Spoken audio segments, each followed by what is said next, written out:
नमस्कार दोस्तों, आपके साथ हूं रहमान सैफी। पहुंचा हूं ईडीएमसी। नेता विपक्ष मनोज त्यागी साहब मेरे साथ यहां मौजूद है। बात करनी बड़ी ज़रूरी है। जिस तरह से देख रहे हैं, Shahdara south, Shahdara north zone में प्रदर्शन चल रहा है। कर्मचारियों की भारी संख्या जो है ठंड की परवाह नहीं कर रही, आंधी की परवाह नहीं कर रही, आने वाली बरसात की परवाह नहीं करेगी और बराबर प्रदर्शन करने के लिए धरने पर बैठी हुई है। ऐसे में निगम में आज ईडीएमसी के अंदर 4 मुद्दों पर जो है प्रस्ताव पास हुए हैं, लेकिन उनको जो खबर जो बनाने का मुद्दा है वो इस तरह का है कि वो जो प्रस्ताव है वो पॉलिटिकल विंग की तरफ से पास करने की बात की गई है। कोई उसमें सरकारी तंत्र की जो है सहमति जो है शामिल नहीं है। तो उसी संदर्भ में बात करने पहुंचा हूं मनोज त्यागी साहब के पास। त्यागी साहब, बात इसी बात से शुरू करूंगा। जिस तरह से आज सदन में इन बातों का जिक्र हुआ, कर्मचारियों से कच्चा पक्के, लेकिन सोचने का और विचार करने का विषय यह है कि उसको पॉलिटिकल विंग की तरफ से सारा समर्थन मिल रहा है, लेकिन अभी तक जो है सरकारी तंत्र की तरफ से ईडीएमसी जो आला अधिकारी हैं उनकी तरफ से कोई उसको सहमति नहीं मिली है। क्या बताएंगे इसके बारे में? देखिए, और वो कौन कौन से 4 मुद्दे हैं? मैं आपको बहुत साफ शब्दों में एक पहले बात कह दूं कि लगातार भारतीय जनता पार्टी पिछले 14 सालों से निगम के अंदर बैठी हुई है। आज नेता सदन ने प्रस्ताव पढ़ा कि हम उन कर्मचारियों को जो 17 साल से काम कर रहे हैं, जिनके घर की आर्थिक स्थिति बड़ी ख़राब है, जिनका घर नहीं चल पा रहा, आज उनको याद आई है। ये 17 सालों से उनके घरों के चूल्हे ढंग से नहीं जल पा रहे, ये सारी एमसीडी को और तमाम पूरी दिल्ली को पता है, लेकिन भारतीय जनता पार्टी जो सत्ता में बैठी है उन्हें नहीं पता। हमने इनको बार बार कहा है। ये पहले एक प्रस्ताव लाए थे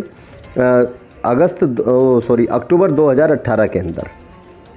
उस अक्टूबर 2018 के प्राइवेट प्रस्ताव में जो पॉलिटिकल विंग की तरफ से रखा गया था, उसमें भी कर्मचारियों को पक्का करने की बात कही गई थी।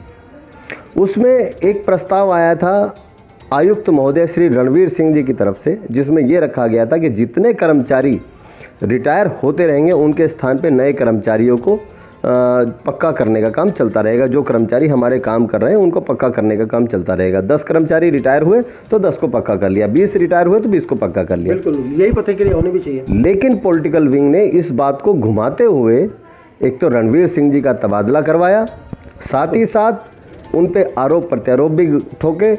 उसके अलावा क्या किया कि उन्होंने इस पे एक लाइन ऐड करा दी जिसमें लिख दिया कि फंड की उपलब्धता के आधार पे और वैकेंसी की उपलब्धता के आधार पे इन कर्मचारियों को पक्का किया जाएगा। आप ये बताइए, इस निगम के अंदर पिछले 14 सालों से क्या फंड का रोना ख़त्म हुआ है? नहीं हुआ सर, नहीं हुआ। लगातार भारतीय जनता पार्टी के नेता इस निगम के अंदर जो काम होते हैं, चाहे सफाई का है, कूड़ा उठाने का है, सड़कों को साफ़ करने का है, स्लॉटर हाउस का मुद्दा है या फिर लैंडफिल साइट का मामला है, तमाम जगह निजी कंपनियों को टेंडर देते जा रहे हैं। उसके अलावा एक बहुत छोटे सा काम जो सड़कों से क्रेन जो है अनऑथराइज पार्किंग को सड़कों से उठाती है कारों को, उसको भी एक अलग निजी कंपनी को टेंडर दे रखा है। सर एक मुझे बात, मेरा एक सवाल भी याद आ रहा है और वो हालांकि कल की ही बात है। बिल्कुल, कंचन महेश्वरी जी के माध्यम से 2.25 करोड़ रुपए की लागत लगाकर एक एमसीडी स्कूल को जो है रेनोवेट किया गया है। अभी कहीं ना कहीं इस पॉलिटिकल विंग को या निगम प्रशासन को इस बात पर गौर करना चाहिए कि प्रदर्शन पर बैठे हुए वो एक कर्मचारी नहीं है, वो सैकड़ों परिवार कर्मचारी हैं।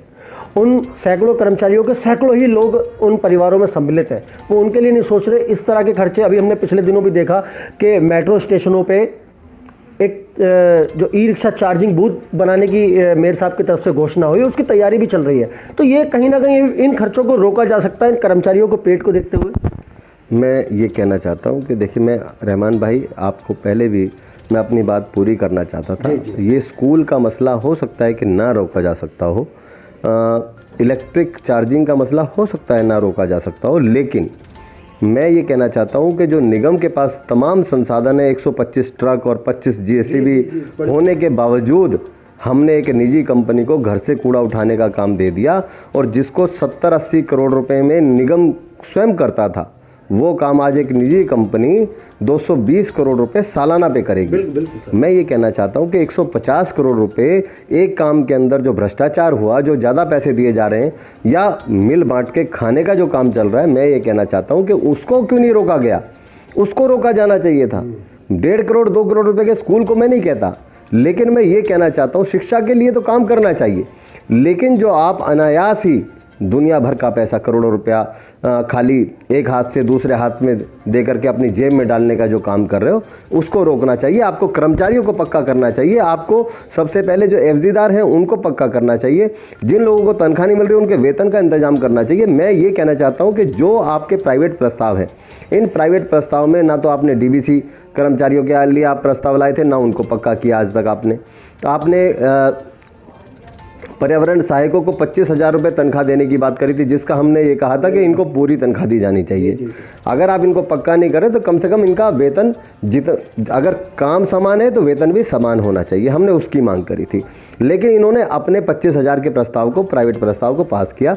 हम ये कहना चाहते हैं कि आपने 25,000 का प्रस्ताव पास किया था, क्या 25,000 रुपये तनख्वाह आपने दी इन पर्यावरण सहायकों को? नहीं दी। आपने 2018 में आयुक्त महोदय के जो प्रस्ताव आया था उसको आपने पलट करके उस पर फंड की उपलब्धता जाहिर कर दी, वैकेंसी की उपलब्धता जाहिर कर दी। तो इसका मतलब आपकी जो मनोदशा है वो अच्छी नहीं है कर्मचारियों को लेकर के। और आप जितने तमाम प्राइवेट प्रस्ताव आपने आज तक लगाए हैं वो सारे कूड़े के डब्बे में गए। आज आप अधिकारियों को कोसने का काम कर रहे हैं। अरे आपकी मिलीभगत है, क्योंकि आयुक्त महोदय नहीं आई सदन के अंदर। जब भी कोई ऐसी चीज़ होती है आयुक्त महोदय सदन में नहीं आती, क्योंकि आपको पता है कि विपक्ष इस पे आयुक्त महोदय से अपनी संस्तुति मांगेगा। और तो आई नहीं है या उनको बुलाया नहीं जाता? सेटिंग है, गठबंधन है, आपस में तालमेल है, मिली भगत है। ये सब मैं ये कहना चाह रहा हूँ कि इनकी मिली भगत है। मेयर साहब ने आज कहा होगा कि आज हाउस है और आज कर्मचारियों को पक्का करने को लेकर के है, आप उस समय नहीं आइएगा। तो आज आयुक्त महोदया नहीं आई और उनकी अब्सेंस में जो एडिशनल कमिश्नर मैडम हैं उन्होंने आज उस सदन को चलाया। तो ये इनकी सेटिंग है कि आप मत आइएगा, क्योंकि आज आपसे सवाल पूछे जा सकते हैं, उसमें आप जवाब नहीं दे पाएंगी। इन लोगों की मिली भगत है। ये चाहते हैं कि जनता को और पूरे कर्मचारियों को, निगम के समस्त कर्मचारियों को सिर्फ गुमराह करके अपना उल्लू सीधा करते रहें, अपना कार्यकाल पूरा करें, अपनी जो भ्रष्टाचार की मलाई है उसको खाते रहें और इनको चुप कराते रहें, इनकी हड़ताल ख़त्म करवाते रहें। मजबूरी में कोई कर्मचारी अगर हड़ताल करने पर आता है तो वो मजबूरी में करता है, क्योंकि उसे पता होता है कि उसके घर का चूल्हा नहीं चल रहा, उसके बच्चों की जो ज़रूरतें वो पूरी नहीं हो पा रही, उसके बच्चों को अच्छे कपड़े नहीं मिल पा रहे, उसके माता पिता को जो दवाइयाँ चाहिए वो नहीं दे पा रहा, तब जा करके वो मजबूर होता है और तब वो हड़ताल की तरफ अपना रुख करता है। एक सवाल, मेरा आखिरी सवाल है।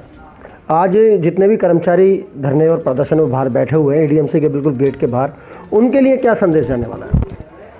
मैं समस्त कर्मचारियों को एक ही बात कहना चाहता हूं कि भारतीय जनता पार्टी के जितने भी नेता निगम को चला रहे हैं सब धोखेबाज हैं, सब झूठे हैं, फ्रेब करने वाले हैं।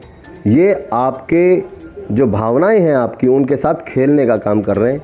ये कभी भी आपको, आपकी जो ज़रूरतें हैं, जो आपकी मांग है, जो आपकी इच्छाएं हैं, जो आपके इतने सालों से जो आपने निगम को चलाने में अपना योगदान किया है, उसके वनस्पत आपको पूरा मानदेय दे कभी नहीं देंगे। ये इनकी मंशा ठीक नहीं है, इनकी नीयत खराब है, ये बेईमान है। सर मेरा एक आखिरी सवाल है, बिल्कुल मुझे, क्योंकि आज पूछना ज़रूरी है, क्योंकि वो पत्रकारों के हित की बात है। जिस तरह से आपने देखा अभी दिल्ली के अंदर किसान आंदोलन के बैनर तले आईटीओ पर जो हिंसा हुई, दिल्ली में जो हिंसा हुई, अभी उसमें 2 पत्रकारों को जो सिर्फ आंदोलन को ही कवर कर रहे थे, पत्रकार जो सिर्फ एक सामाजिक खबरों को कवर करते हैं, ऐसे पत्रकारों को जबरदस्ती जेल में ठूसा जा रहा है। ऐसे लोगों के लिए क्या बताएंगे सर? देखिए, ये जो भी भारतीय जनता पार्टी के सरकार के अंतर्गत आने वाले जो भी विभाग हैं, उनका ये पूरे तरीके से दबाव के अंदर दोहन कर रहे हैं। चाहे वो पुलिस हो, वो जो पुलिस वाला एक पुलिस वाला जो है वो किसान का बेटा है, लेकिन बहुत ही उनको अपने दिल के ऊपर पत्थर रख के, अपने कलेजे पर पत्थर रख के उन्हें ये निर्णय लेना पड़ता है, क्योंकि पीछे से आदेश है कि डंडा मारो। किसान जो हमारा पोषक है, जो हमारा पेट भरता है, जो हमारा लालन पालन करता है, हम जिसकी औलाद है, ये हिंदुस्तान 70 से 80% जो है गाँव से निकला हुआ है।